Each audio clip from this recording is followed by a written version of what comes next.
Hey, what's up, you guys? It's Lou. I can't even. Okay, no. Hey, hi, what's up? I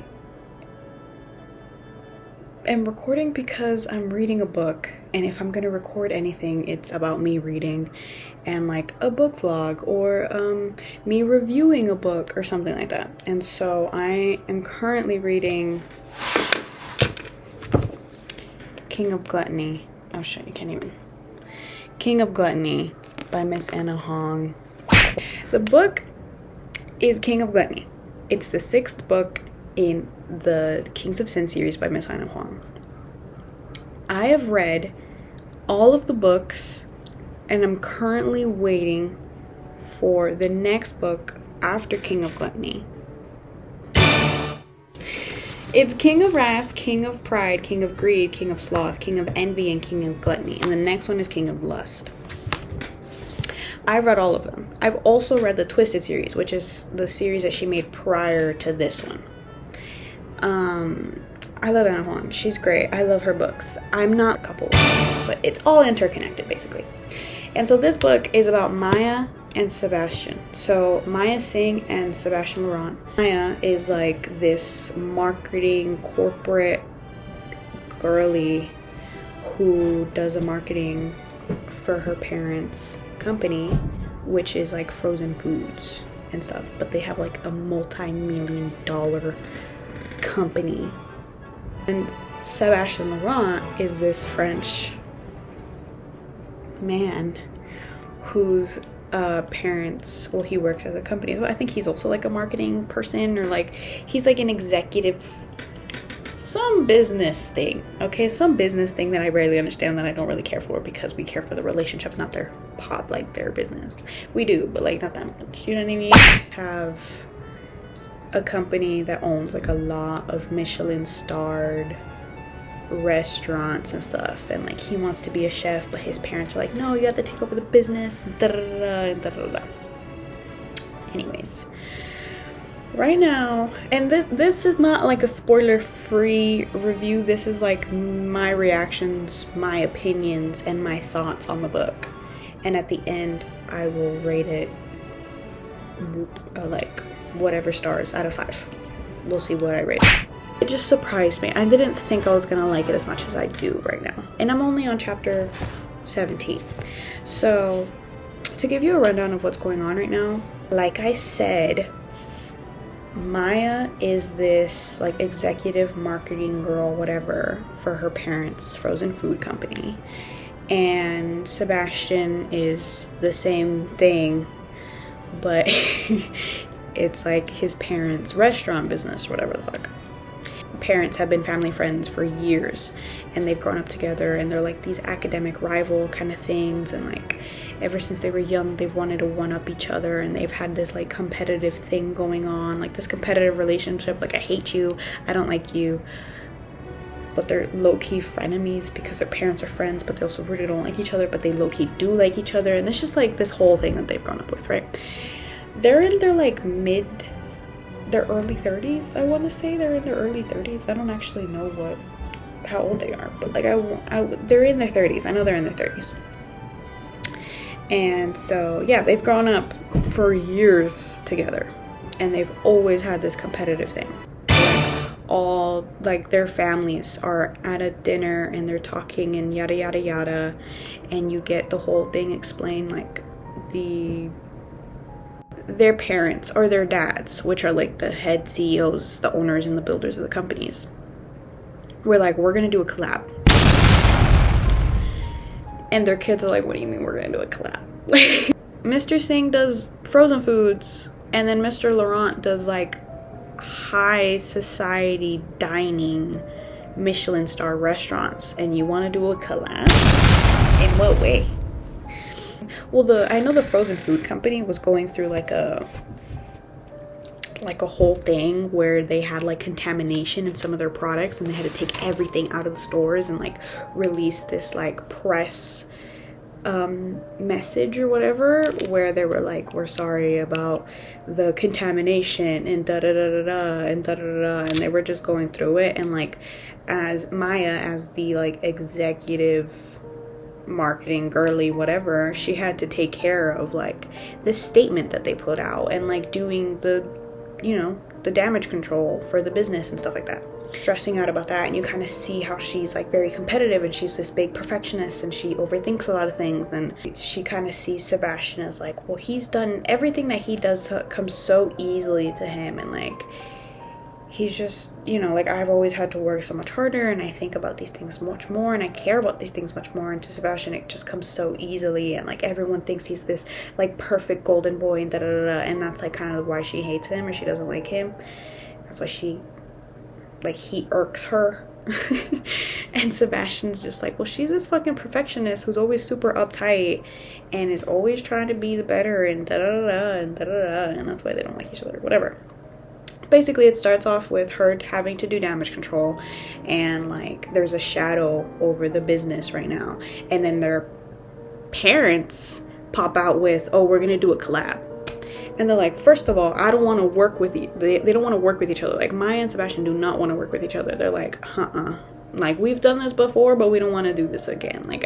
Like they've had to work on like school projects before, because they went to like boarding school, and they like had to do a bunch of projects together because they were like both the top of the class or whatever. I don't know, but basically they've had to work with each other before, and they're very comfortable working with each other. They work very well together, but they just for some reason did not want this to happen. And they also didn't think it was a good idea, because the whole collaboration is like bringing like Michelin starred styled food to frozen foods, and like making recipes that are supposed to be like gourmet frozen food or whatever the hell.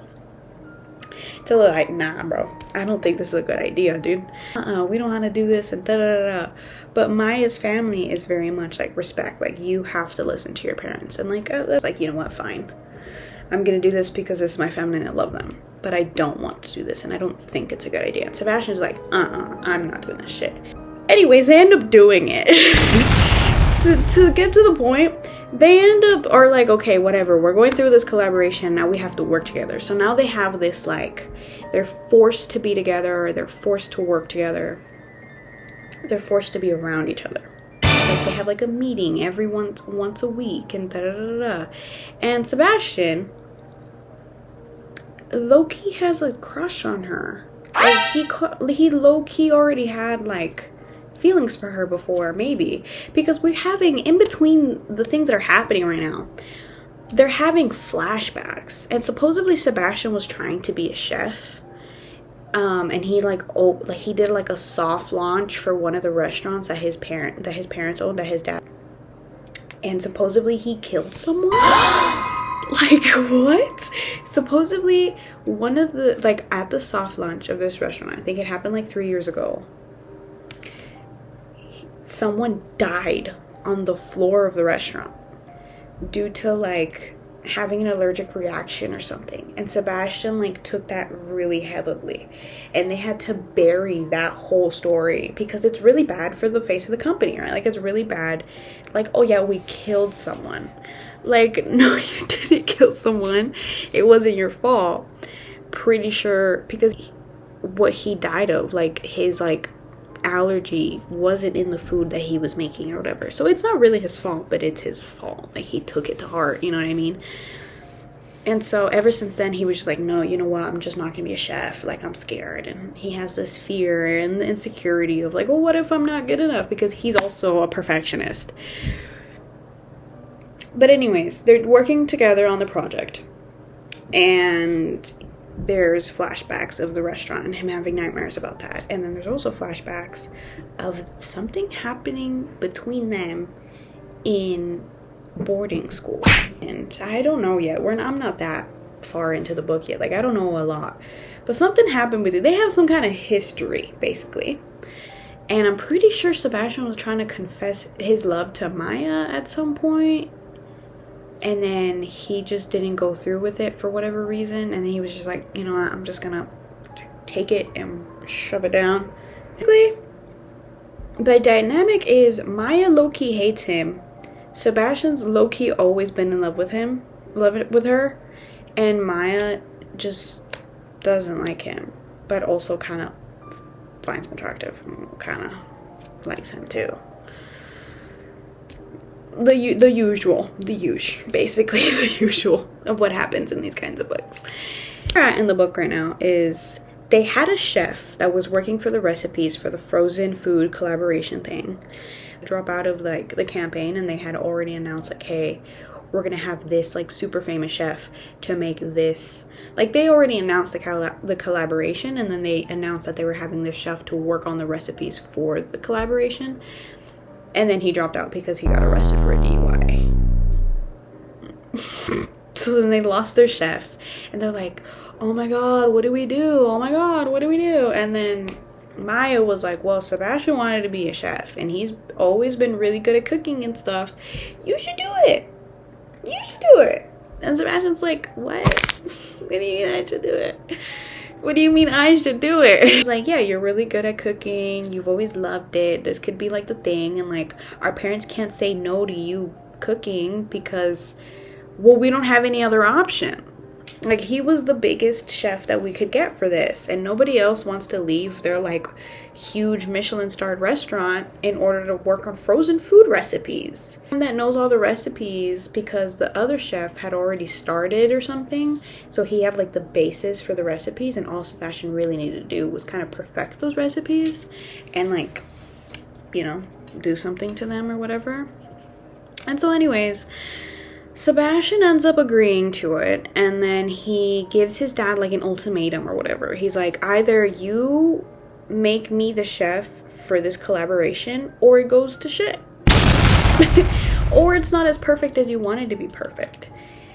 And his dad's like, you would never do that, da da da. And he was like, well, if I do this, and if I make this collaboration like super perfect and like everything goes astonishingly well, you will give me head chef to whatever restaurant I choose.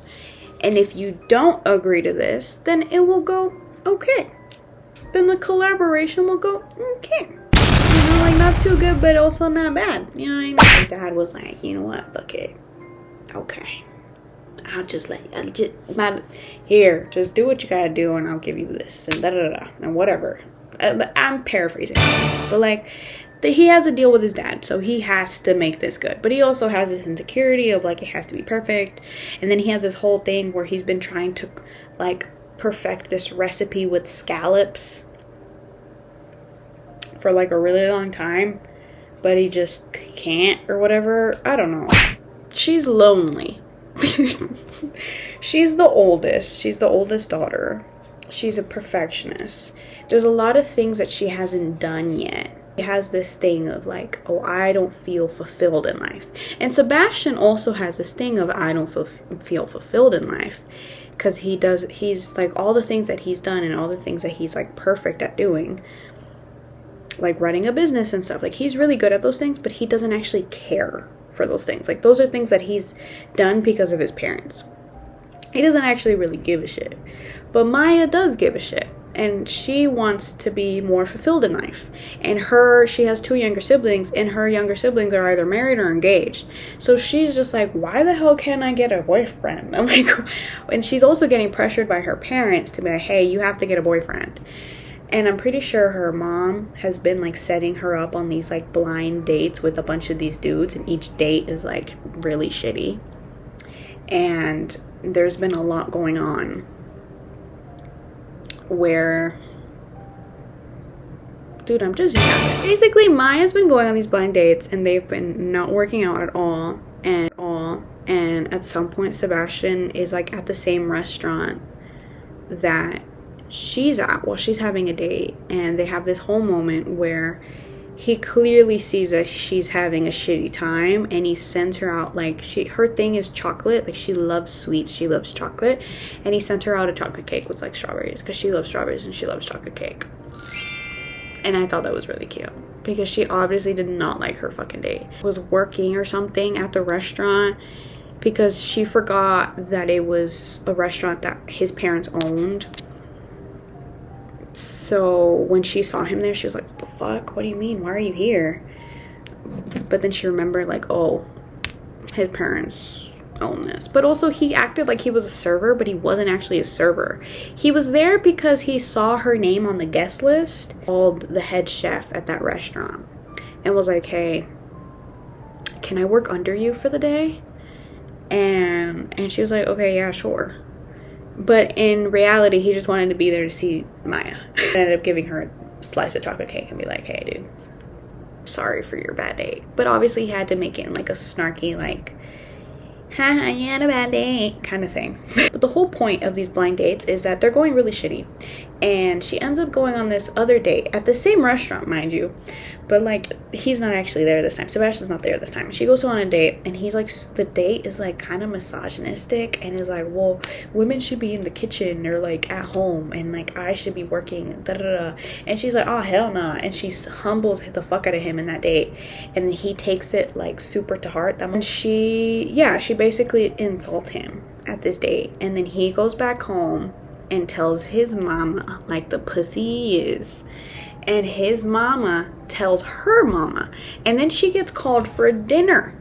And then in that dinner with her parents, mind you, she's just her and her parents, which is already intimidating because usually they have like a huge family dinner with her grandma and her sisters and yada yada yada. Her mom goes off on her. He's like, you can't be blowing up these dates anymore. Like, you're 30 something, nowhere close to being in a relationship or dating anyone or finding anyone that you love. And like, and she's like super, her mom is like super old fashioned. She's like, by this time you should already be married.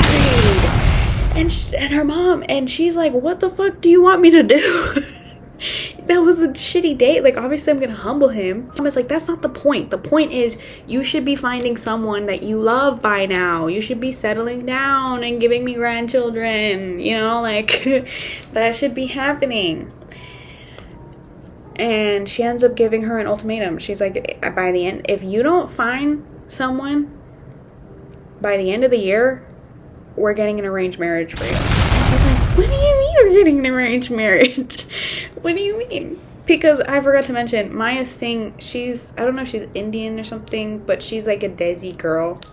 Like, obviously, like, in Indian culture and Desi culture, it's a little more, like, they're a little more old-fashioned, and, like, arranged marriages still happen, you know? And so, her birthday party. She has a birthday party, yes, she has a birthday party. She has a birthday party, and she's just like this big extravagant birthday party. Mind you, they're billionaires, they're millionaires, they have a lot of money, their money. And so she like planned this huge birthday like she always does. And Sebastian and her have this thing where they always show up to each other's birthdays, and they always give each other gifts to like kind of one up each other. Like, they kind of have to, you know, well, I got you the better gift this year, and I got you the better gift this year, and da da da da. And yeah, that's the thing that they do. And before the birthday, they went on a trip to Vermont, because in Vermont they were looking at a place so where they could do this pop-up. The pop-up is like a pop-up restaurant for frozen foods that they're going to do, because that's how they're going to launch the collaboration at venues. And Sebastian wants a chateau, French-styled chateau in North Carolina, and she wants like a lodge cabin place in Vermont for whatever reason. And so they go to Vermont. Okay, it's raining. They're road tripping. They live in New York.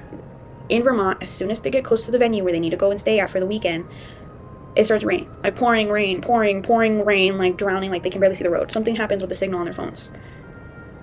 Can't see where the venue's at. Can't see where the hotel's at. Don't know what's going on. They end up turning into the middle of the motherfucking woods. And they're like, are you sure it's in here? Well, that's what the phone said. That's what the directions said. Mind you, barely any signal. Can't call anyone. Can't do anything. Raining, middle of nowhere, Vermont. They get stuck in the woods. They drive into the woods. They're trying to back out, trying to get out the other way, because they're like, you know what, this is the wrong spot. We should be somewhere else. Let's turn around. They get stuck in the middle of the woods in mud. Their car gets stuck in the middle of the mud. They end up spending a night in the car. Okay. They slept in the car. Nothing happened. Nothing crazy happened. Slept in the car. Got out the car. Okay, we have to walk now because we can't get the car unstuck and our phones are dead and whatever the fuck happens. And so they end up leaving, but they don't have like gear to hike. Like, she doesn't have sneakers. She has stilettos, these flats, and slippers. I was like, what? How do you not pack for emergencies? I don't know. Or whatever. She ends up walking through mud and woods in flats. In leather flats. Mind you, rocks, gravel, dirt, mud the next day after a huge storm in the middle of the woods. Not the best idea. They're walking, get lost in the middle of the woods, can't find their way to the main road. She's walking, she ends up almost slipping. Sebastian catches her. They look at the bottom of her foot, she's bleeding, she can't walk anymore. These flats are not doing her justice. She's hurt, she can't walk, Sebastian carries her. He carries her, they get lost in the woods. They don't know where to go, it's tired, the sun's going down already, and they end up just making camp by a tree, and they snuggle up next to each other. Go to sleep, all snuggled up and shit. And then they woke up, and she's screaming. I'm like, what's happening? There's a snake on her foot, wrapped around her leg. Her worst fear of snakes. He's like, oh shit, what do we do? He takes a stick, he like shoves it in between the leg and the snake, and kind of like wiggles and wiggles until the snake kind of comes loose, and then she pulls out her leg and the snake runs off. Oh my god, Sebastian, how did you do that? Oh my god, that was my first nightmare, that was my worst fear. It's okay, it's whatever, I'll do anything for you. Have a little moment, they almost kiss. We're enemies, we've hated each other since we were little, we're academic rivals. What do you mean they almost kissed? They almost kissed. Then they get interrupted by a man in the woods. Supposedly this man heard her screaming and was like, you know what, let me go check on them. He has like a cabin in the woods. They were doing a hike. He was on a hike or something, whatever. Ends up helping them. They end up leaving. Point is, cut back to her birthday. Cut back to the birthday.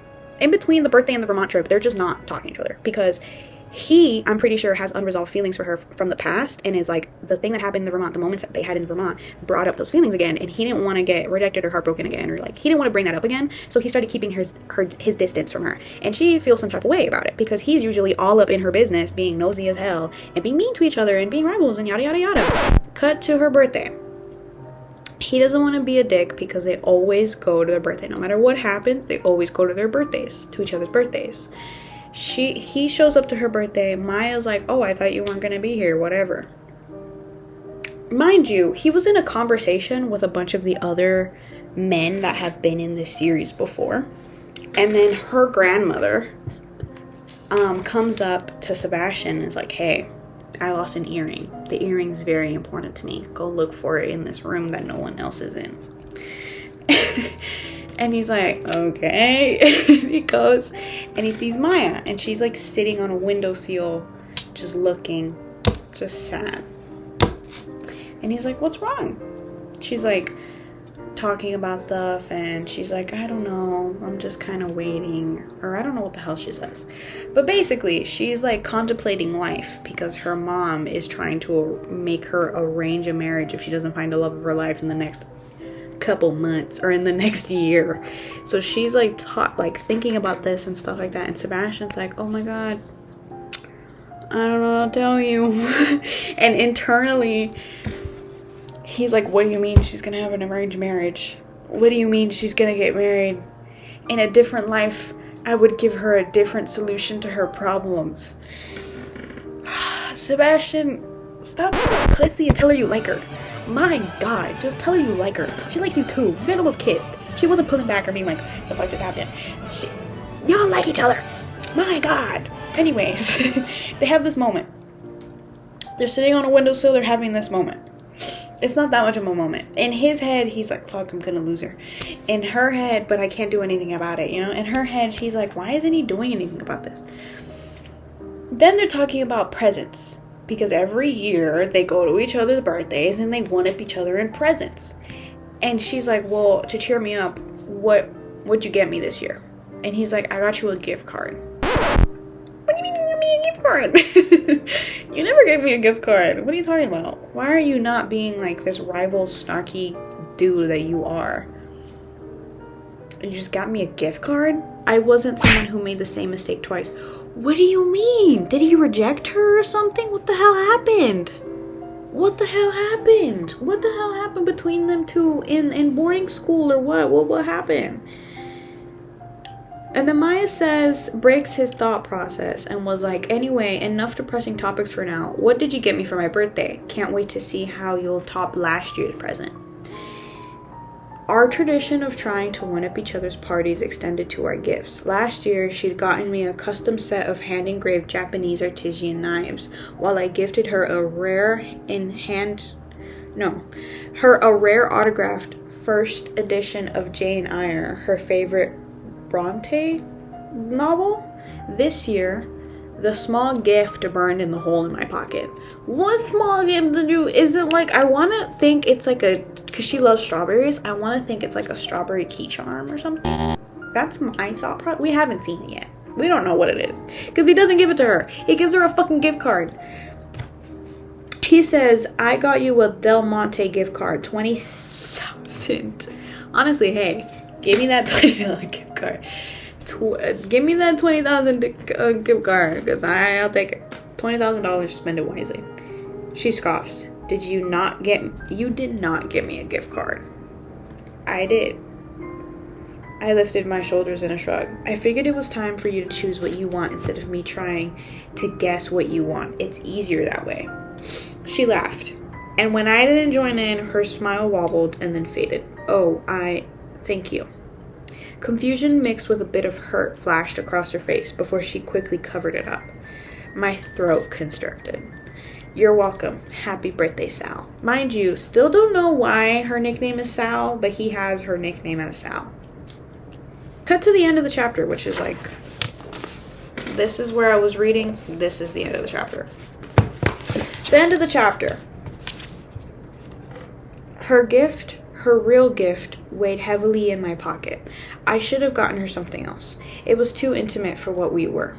I didn't know what I was thinking when I picked it. After a short while, I roused myself from a daze and did a thorough sweep of the conservatory. There was no diamond-earring in sight.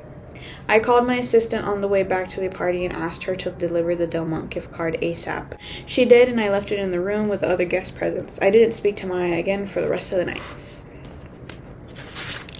And now I'm on chapter 17. And now I'm going to read it. And if there's something that comes up, I'll tell you. I'll update you guys. Give me a second. Goodbye. Hey. So, update. They had a moment. I don't know what the hell just happened.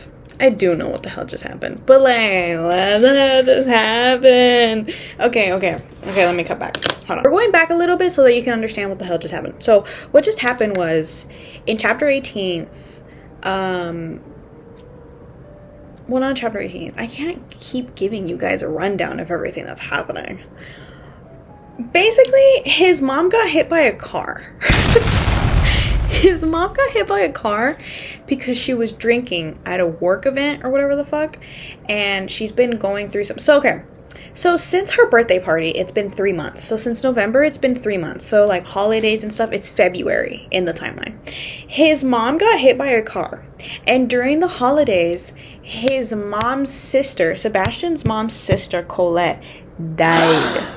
She had cancer and she died. And her mom and her sister were really close. And so Sebastian's aunt died and her mom was going through it. Okay, going through it. Like she was drinking and stuff. And I'm guessing Sebastian, we kind of found out that Sebastian had an issue with drinking because when his mom got hit by a car, he got a call and was like, hey, so your mom's in the hospital, da da da. And so he went to the hospital and he saw his mom and she was like, hey, I got hit by a car. I was drinking at a work event and I didn't know what was happening and I was crossing the road without looking and I got hit by a car. And so he's like thinking about stuff, right? And he's like, well, my mom's been drinking for a while and that's like a coping mechanism, but I've been watching her to see if she goes over like the invisible line that is addiction, right? And he's like, I've been there. I understand why she's drinking. Like, I know the feeling of the numbness and da-da-da-da-da and da-da-da-da. So I'm guessing he had some kind of issue with drinking or whatever. And we didn't know that until right now. And also, they brought up... So he brought this up a while back in the book. The night in Prague. I don't know what happened in Prague. I don't know if that was like the soft launch opening and he was drinking, or not he was drinking, but like there was a soft launch opening, right? Like, you know how I said that he like took the blame for killing someone, but he didn't actually kill someone. Like, not actually took the blame, but like he feels guilty because he feels like it was his fault that someone died at the soft launch of his restaurant. And I want to say that soft launch happened at Prague, and I think that's what he's thinking about. Like, that's what he refers to as the night in Prague, because his mom also was like, are you like in that moment where he's on her bedside while she's in the hospital, and she's looking at him like kind of go through things in thoughts and whatever, and is like, hey, are you thinking about the night in Prague? So I'm guessing the night in Prague like affected him so much that he probably went through a while of like drinking and like going through some shit, you know what I'm saying? And because they talk about a doctor, which I'm guessing is like a psychiatrist, that he went to after that whole situation happened, and then he's like over here trying to make sure that his mom doesn't make the same mistake as he did, or like trying to make sure that she doesn't go into addiction because of everything that's going on with her sister, and the fact that she died and stuff like that. And so that's what's going on. And basically they have like a whole talk while she's in the hospital bed, and she's like, if I've learned anything from my sister dying is don't take anyone for granted, and don't take the time that you have with someone for granted. Anyways, back to me reading. If there's anything that Colette taught me, is to never take anyone for granted. It sounds cliche, but you never know when someone will be gone forever. I'll be here for a while, though. I wouldn't do anything that would shorten my time with you and your father. And I have so much left that I want to do, like crying at your wedding and holding my grandchildren. And he says, of course you'd use this as another excuse to bug me about grandchildren. And she said, can you blame me? You're my only child, Sebastian. I'd like to run around with my grandbabies and spoil them while I still have the energy. And so that whole conversation kind of makes him start thinking about Maya again. And remember when I told you that he gave her a gift card for her birthday, but in reality he had a different gift for her, but he just was like, let me just give you a gift card because it doesn't mean as much. Yeah, so short story short, he left that gift for her in her office, in a drawer. And they're supposed to be having meetings every week for the whole collaboration thing with their parents, like their companies or whatever, but they just haven't talked to each other or had like a one-on-one like physical meeting. They've just been doing stuff over email and text and call and whatever. And so it's been a while since they were supposed to meet, and they were supposed to meet one of these days. And then she walks into her office thinking that Sebastian is there because they had like a set meeting for that day. And instead of her finding Sebastian, she finds a note that reads, can't stay for today's meeting. There's a production emergency. I tried calling, but your phone was off. Email me and we will reschedule. And in her thoughts, she said, I checked my phone. I'd forgotten to charge it last night, and it had in fact died during my commute. Part of me was glad I wouldn't have to see Sebastian and the unwanted emotions he inspired, but another part had foolishly looked forward to our reunion. I reread his note. Was there really a production emergency, or was he avoiding me? I couldn't imagine him showing up only to bail at the last minute. If he came all the way here, he had to have had a good reason for leaving. At least that's what I told myself. And then she gets interrupted. Before finding the gift that he left her in the desk, she gets interrupted by this dude that works for her, basically.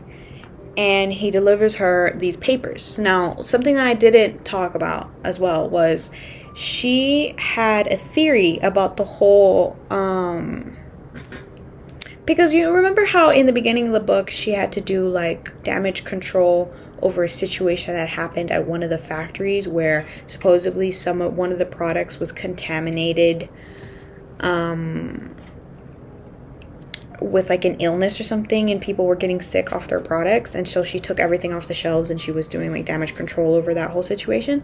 So she had a theory about that whole situation, which basically was that she thought that someone purposefully contaminated the products that were being made in a certain warehouse, because they had a situation where a guy that was working for them wasn't doing their job correctly or whatever, and he was taking like a bunch of health risks or codes or whatever, and so he ended up got fired over the fact that he was not taking the correct precautions and safety regulations when working with the products, because her dad has always been like, he's always prioritized safety and health codes and making sure everything was good and nothing would ever get contaminated, you know what I mean? So it was really weird that after years of having this company, the first time that this happened, the one and only time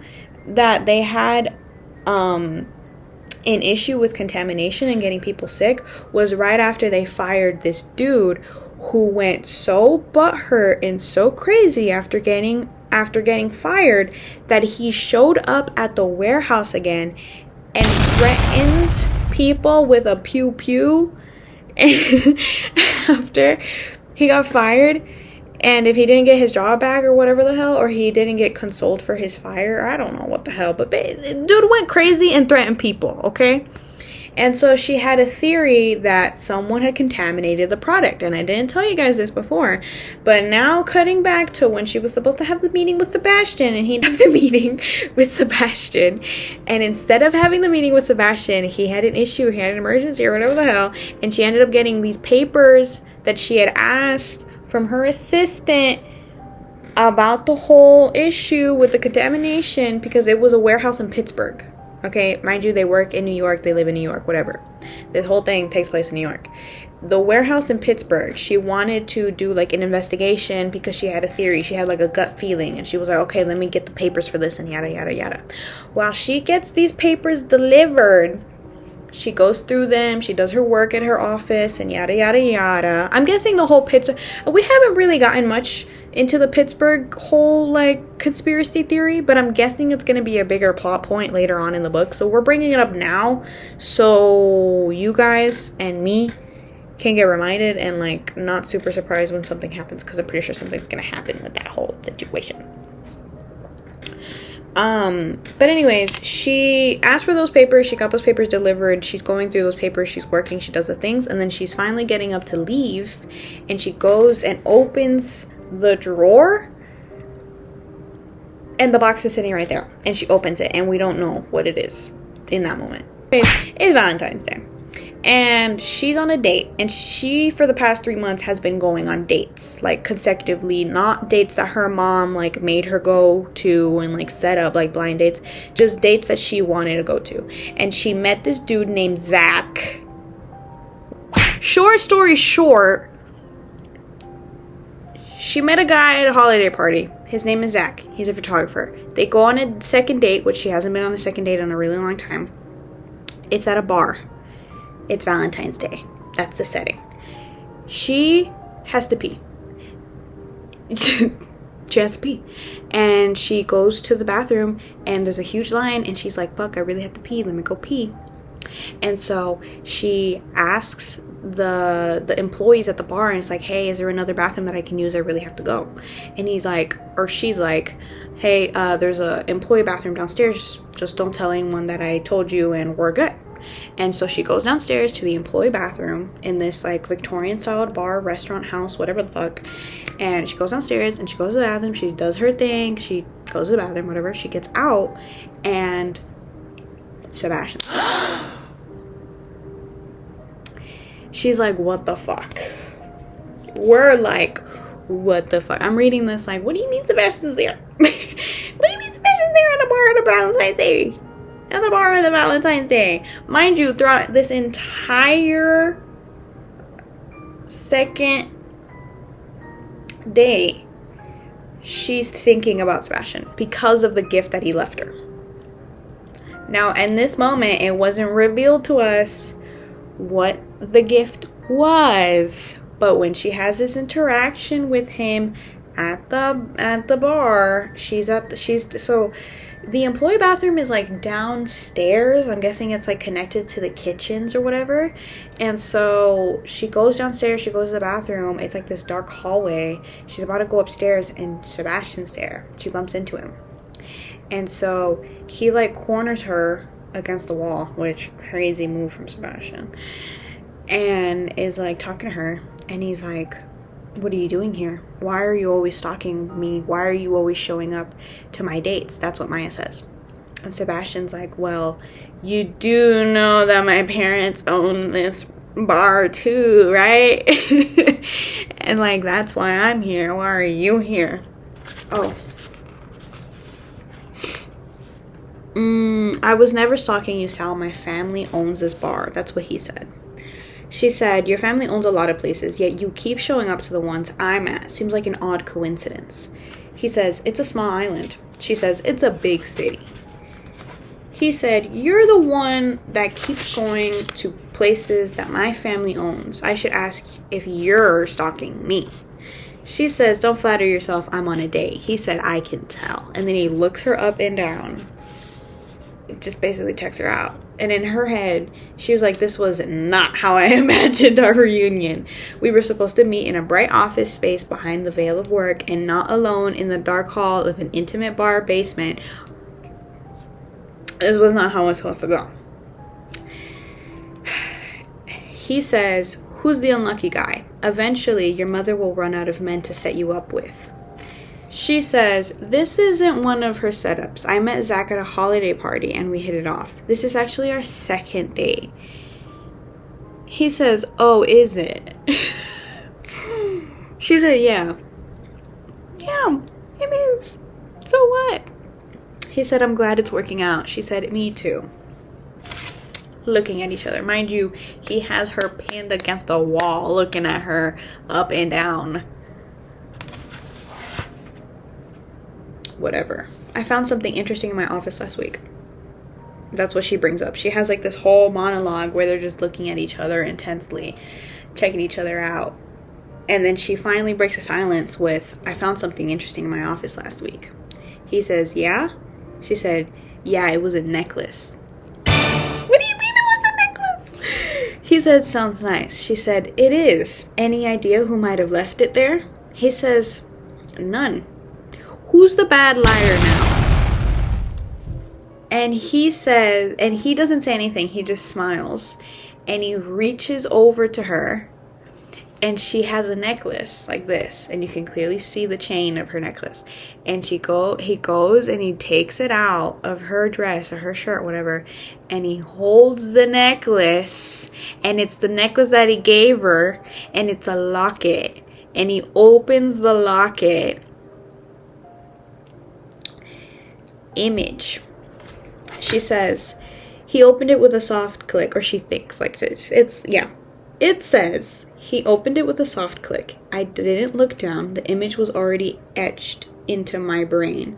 In our university's annual student debate, it was a picture of me standing on stage after beating Sebastian in our university's annual student debate. It was one of the greatest moments of my life, but I never got an official winner's photo. Less than a minute after receiving my trophy, I succumbed to a nasty case of food poisoning, courtesy of that night's dinner, and thrown up all over myself. It'd been both humiliating and devastated, and the fact that I never took my winner's photo had haunted me all these years. Sebastian had beaten me in every year prior, and that was the only chance I'd had to commemorate my victory. The picture in the locket was a candid of me taken literally seconds before the great vomit debacle. I was smiling at the dean, my trophy in one arm and a bouquet of congratulatory flowers in the other. My face glowed brightly and made my heart ache. All these years, I never knew such an image existed, but it did, and he held on to it this entire time until now. He gave her a picture of one of the proudest moments of her life that she didn't have not one picture. And while this entire time there's supposed to be these academic rivals where they hate each other and they're going against each other every 2 fucking minutes to beat each other for whatever fucking reason. And instead of being angry or being disappointed, and one of the, like, he lost, she won. And instead of him being angry or disappointed, he took a picture of her before she threw up all over herself because she couldn't get the picture. He took a picture of her and then he put it in a locket necklace and then he gave it to her.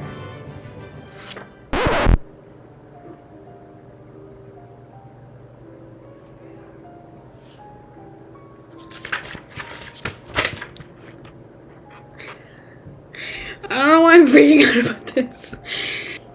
And then right as they're like literally this close to kissing, he says, "What changed?"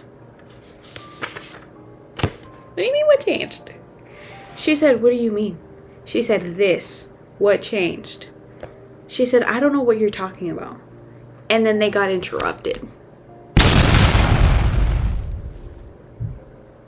And that's how they left it. So obviously they have to have had some sort of history, but I feel like it was more one-sided. Like, I feel like Sebastian definitely had more feelings for her than she did to him. Like, more feelings for him. So I feel like something happened where she put him off for those feelings. I don't know, dude. Something happened, and I feel like it was more one-sided. I feel that predictions for the rest of the book are going to be, we're going to get to know more about Sebastian and like his whole issue with the night in Prague. And we're also going to get to know more about the whole Pittsburgh debacle with the whole experiment conspiracy theory of the whole Pittsburgh warehouse and the contamination and the products and stuff. We're also going to figure out the whole, if they pull off the whole the product launch and see if that's good, see if Sebastian has more issues. Obviously, like, the whole point is how are they going to get together? What is going to be their first kiss? Is there going to be anything that's going to keep them apart? Is it going to be more of a slow burn? Because we're already on chapter 21 and they still haven't kissed. Like, this was the first time they had a moment like this. Like, they had a little moment before in Vermont, but they haven't had a moment like this until right now. So I wonder what's the first kiss going to be like. I wonder what else is their first star going to be like. I wonder what's going to happen with Pittsburgh. If we're going to figure out what's going to happen with Prague, we still have to figure out what happened with Prague. What's going to happen with his mom, because I feel like his mom is on like a downward spiral right now. What's going to happen with the whole launch of the collaboration and stuff. And also what's going to happen with Sebastian and him becoming a chef and stuff. So, yeah. We're going to figure it out. But for right now, that's it. I don't know if I'll keep this as one video where it's kind of like an introduction and the second video is kind of like a continuation or something. I don't know if I want to keep it all in one video. It depends on how long, what I cut out and what I don't cut out. It also depends if this even gets posted, because I don't know how to edit. So and this will be probably one of my first YouTube videos. If I do figure out how to edit it and post it and stuff, then we'll figure it out. But yeah, I don't know. I'm scared. I'm scared, but I'm also excited, and I don't know. We'll figure it out. Okay, bye. Deuces. Quadruplets. Fuck. Bye.